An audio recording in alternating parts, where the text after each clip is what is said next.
Surely something resides in this heart that is not perishable, and life is more than a dream. By Mary Wollstonecraft, Britain's first feminist. Hello everyone, welcome to my channel. मैं Jully Philips आज आपको Mary वोल्स्टोनक्राफ्ट और उनके महिलाओं के अधिकारों के उनके समर्पण के बारे में बताने जा रही हूँ। मैरी एक लेखक और रिफॉर्मर थी जिन्होंने औरतों के हक को बढ़ावा दिया। उनका जन्म 27 अप्रैल 1759 में लंदन में हुआ। उनके पिता एडवर्ड जॉन और माता एलिजाबेथ डिक्सन। उनके भाई को पढ़ने का मौका मिला, लेकिन उन्हें नहीं, क्योंकि वो एक लड़की थी। मैरी ने खुद ही अपने आप को पढ़ाया और सन 1784 में 25 साल की उम्र में लड़कियों के लिए एक स्कूल खोला, जिसमें उनकी 2 बहनें और उनकी मित्र फैनी ब्लड भी थी। सन 1785 में उनकी दोस्त फैनी ब्लड की मृत्यु के बाद उनका स्कूल बंद हो गया और मैरी ने आयरलैंड की एंग्लो आयरिश फैमिली की बेटियों की गवर्नेंस का काम शुरू किया।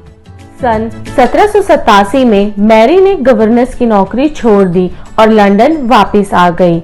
लंदन आने के बाद उन्होंने फिर से लेखक के रूप में अपने जीवन की नई शुरुआत की।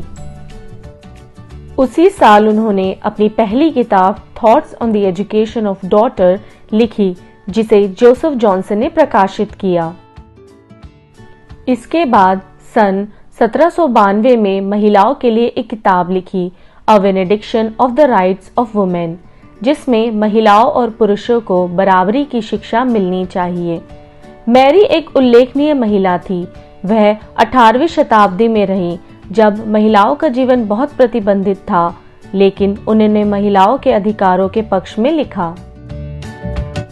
उन्होंने मांग की कि महिलाओं को न केवल नर्सिंग बल्कि चिकित्सा, दवाई, कामों, व्यवसाय, खेती, दुकान चलाने जैसे करियर में भी प्रकाशित किया जाना चाहिए।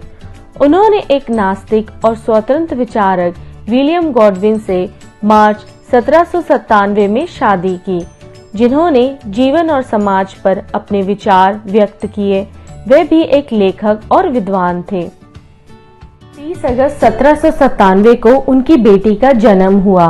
बेटी के जन्म के 11 दिन बाद मैरी को इन्फेक्शन हो गया, जिसकी वजह से 38 साल की उम्र में 10 सितंबर को उनका देहांत हो गया।